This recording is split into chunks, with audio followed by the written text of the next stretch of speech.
This program is dedicated to the men and women of the United States Armed Forces, past, present, and future. I'm Keith Warren. I'm a hunter,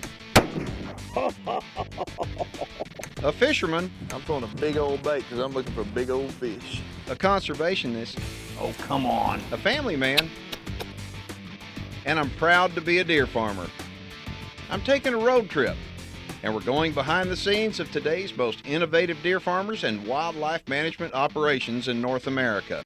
This is Deer and Wildlife Stories. Today's Deer and Wildlife Stories brings me to Pennsylvania.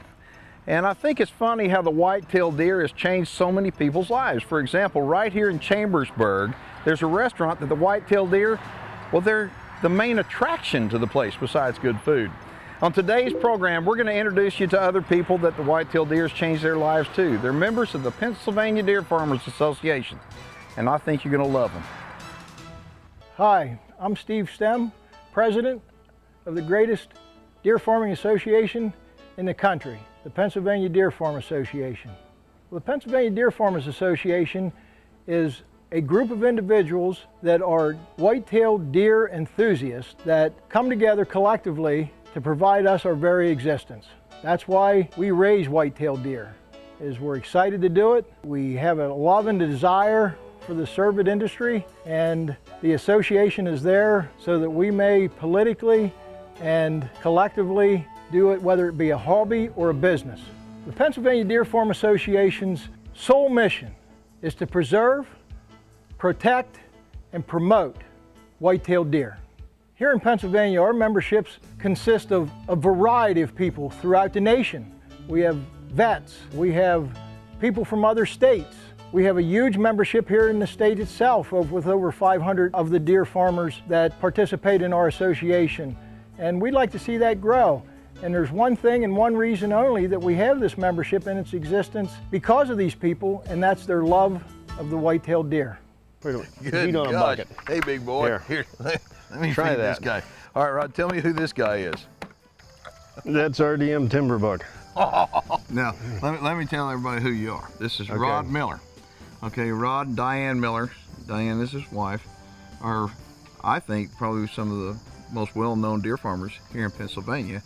Rod and Diane have got some unbelievable deer, and this is my first time over here, so I'm kind of excited about this. Come here, Timberbuck. Look at you. Hey. You like apples, don't you? Come here, see me. Come here, see me. Come on now. What do you say? I wouldn't dare do that in about 30 days. I promise you that. No, I'd say about three. About 3 Within days? 3 days or so, they're starting to rub. I'm always a big believer in telling people, even if you're not a deer farmer, if you're a deer enthusiast, you need to belong to a deer association. So why do you think that people should be a member of the PDFA? It's very important. The Pennsylvania was one of the first states to get organized. And it was just a bunch of deer farmers got together at Russ Walks to try and form the Pennsylvania Deer Farmers Association. It just blossomed from there. PA is one of the stronger states in the union with deer. Our lobbyists and everything we do, our fundraisers, actually we're deer farmers. It's no different than somebody raising cattle, pigs, sheep, goats, anything. You're exactly right. These animals are raised just like livestock. They are tested more than livestock. They are healthier than livestock. But in some states like Texas, the deer farms fall underneath the Parks and Wildlife Department, so the wildlife people. In states like here in Pennsylvania, it falls underneath agriculture. Address that, how the ag department and the wildlife department, how it's a separate department, saying look at this completely different. Right. The Pennsylvania Deer Farmers Association worked for years to get a bill through to get out from under the Pennsylvania Game Commission and under the Department of Ag, because the Department of Ag treats us as deer farmers and the Game Commission does not. There's very few states that have did what we have done. They're trying to copy and mock us to get these other states in line where they can get out from under the DNR and get under the Department of Ag. The Department of Ag is who regulates the control of diseases and etc. And through all the testing that we do on deer, the herds are clean.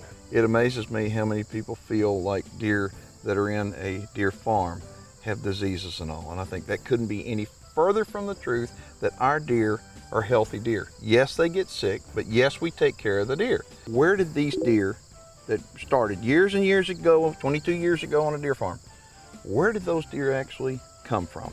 Well, basically, to get a deer, they came from the wild. Orphans that the Game Commission would sell. What was it, $50 a deer back then? These little orphans that somebody might have picked up in the wild and turned in, or they found, you could buy those.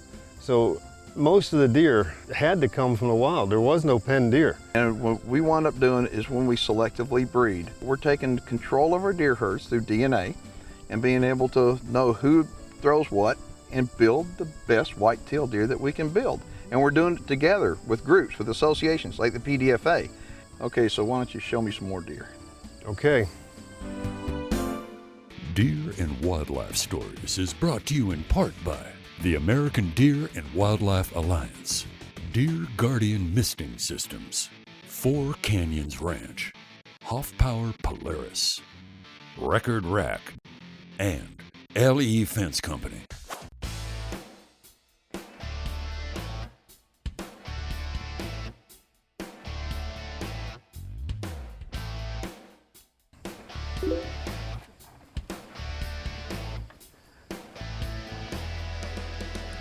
I have a feeling that that deer's probably gonna be so big he couldn't get through that door.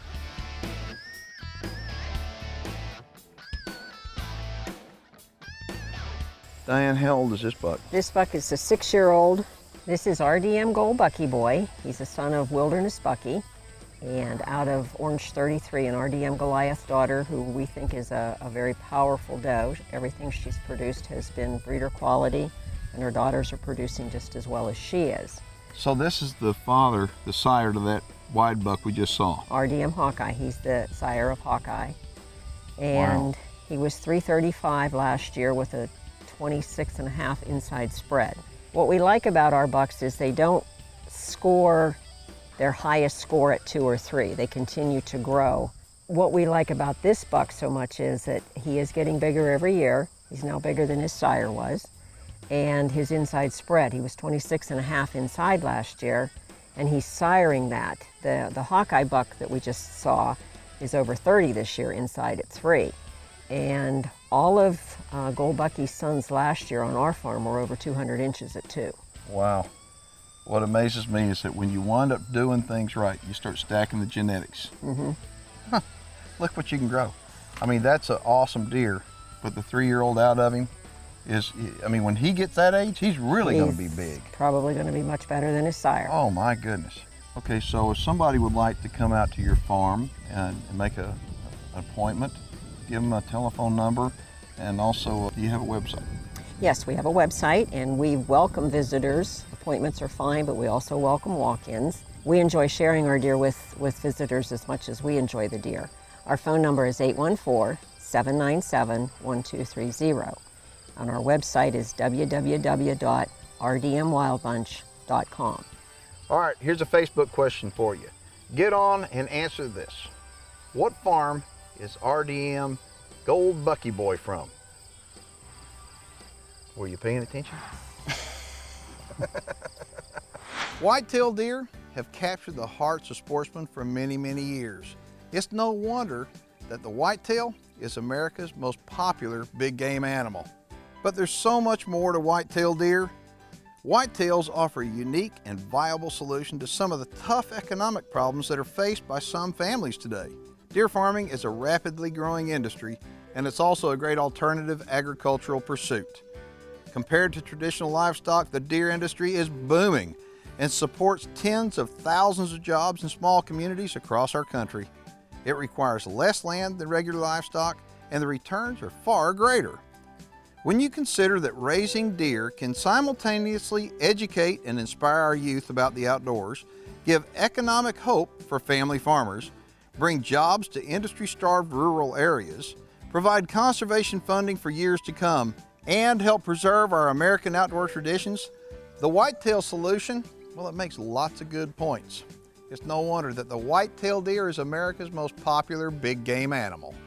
For more information on the American Deer and Wildlife Alliance, please join us online at deerwildlifealliance.org.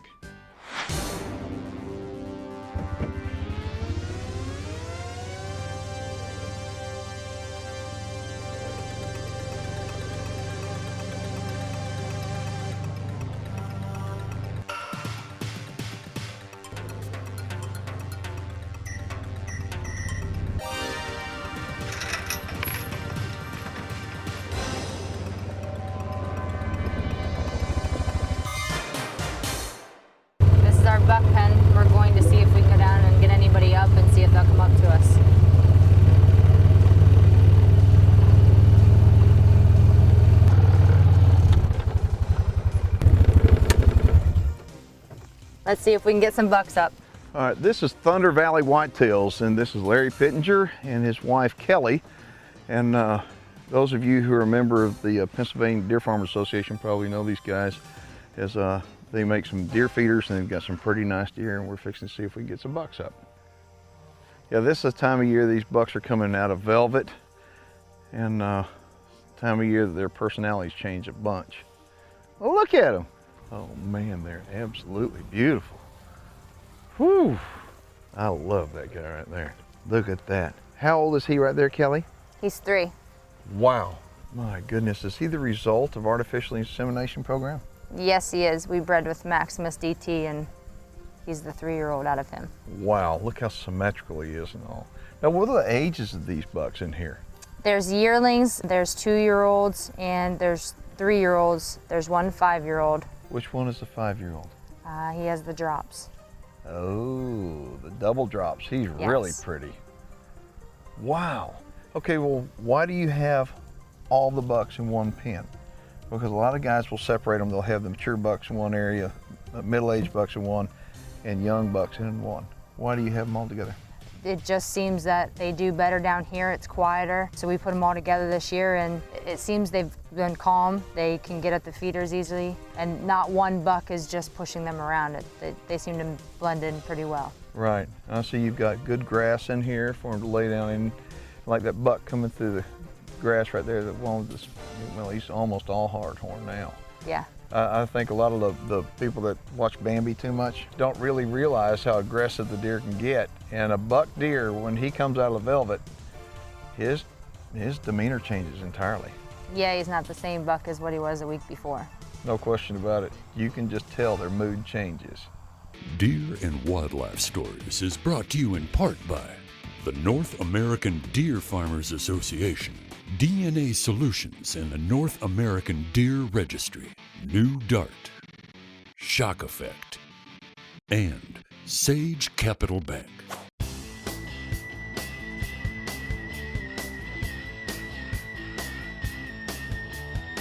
So what do you do around here, Larry?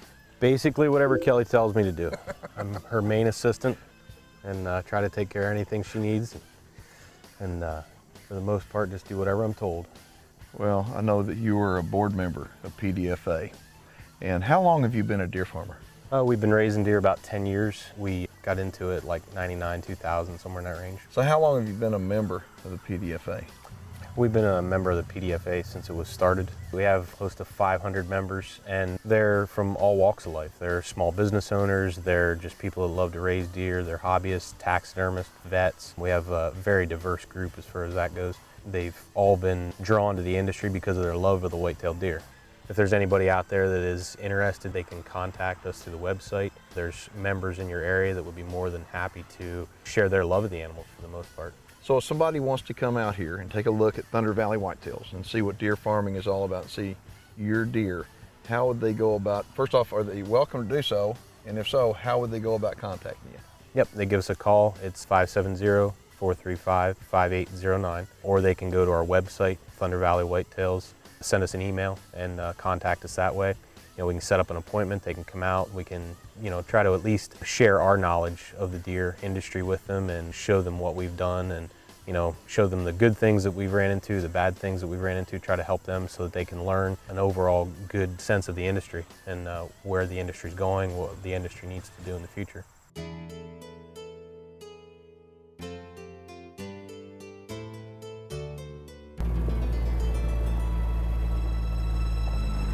Well, as luck would have it, I showed up and it's feeding time. This is Lou Ann and Dennis McNew. We're just outside of McConnellsburg, and we're fixing to take a look at their deer. Speaking of McNew, y'all are McNew deer farmers, aren't you? Yes. Show me your new deer.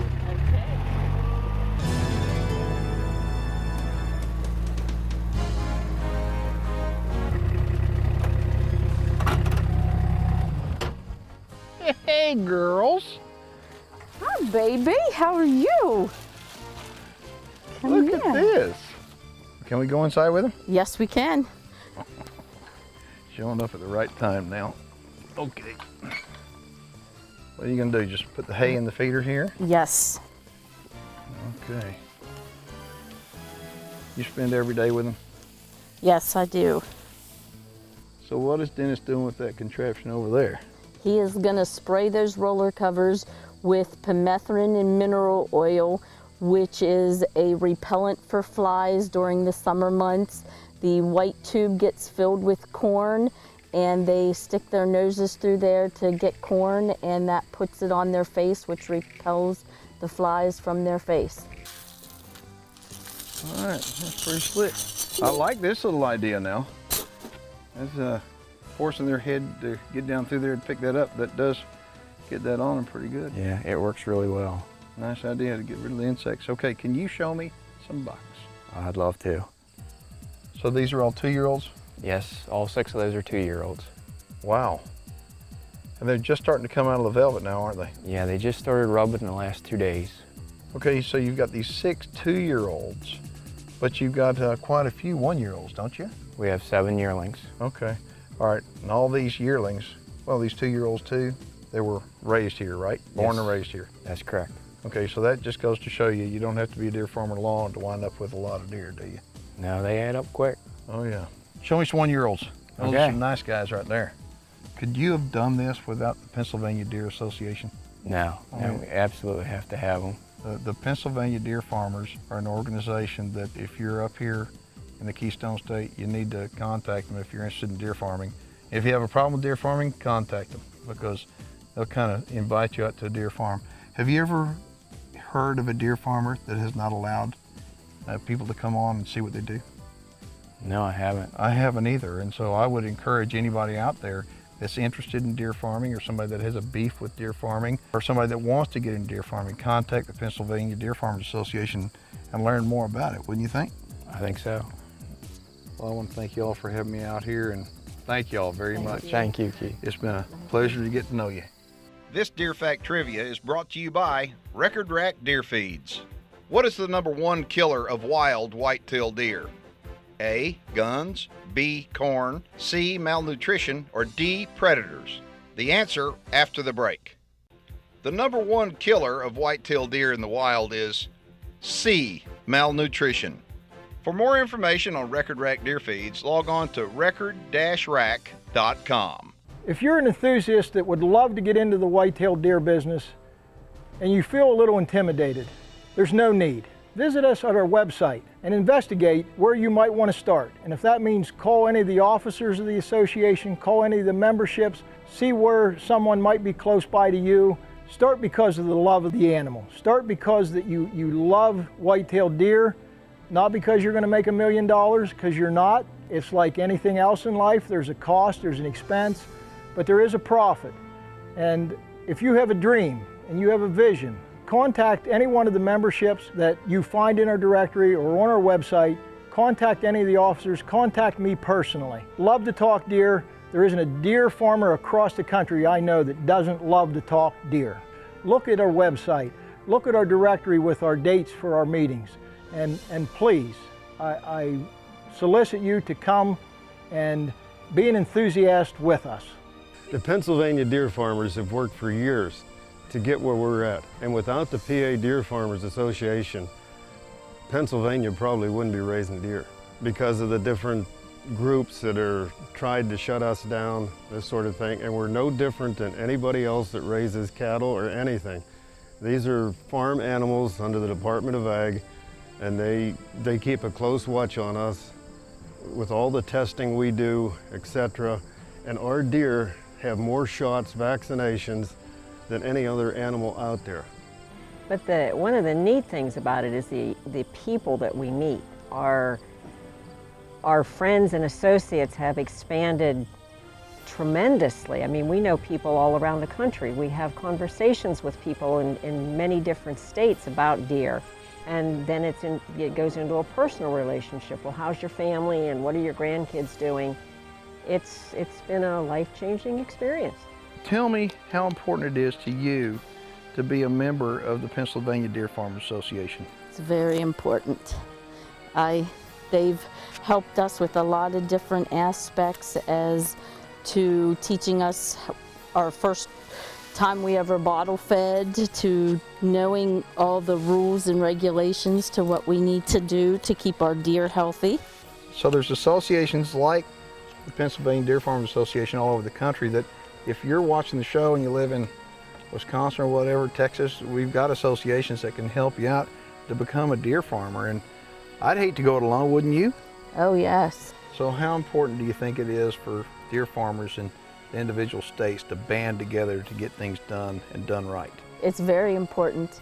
We need strength in numbers. I don't know what we would do without PDFA. If you've ever wondered what goes on a deer farm, you need to come visit one. I think that you would be pretty surprised. If you're a deer lover, if you're a deer hunter especially, I think you would be very surprised with what goes on, because white-tailed deer farmers are at the, in my opinion, the cutting edge of doing a lot of research on white-tailed deer to get them bigger and healthier. And if it wasn't for deer farmer associations, that would not be taking place. So my advice to you is learn more about deer farming. Come visit a deer farm and make a new friend. Hey, buddy. Before you make your next Polaris purchase, you owe it to yourself to check out the #1 Polaris dealer, Hoffpower Polaris. Log on to keithwarren.net for 24/7 access to more information, more video, and full episodes. Reproductive services for deer and wildlife stories provided by Dr. Ray Favero's Whitetail Genetics.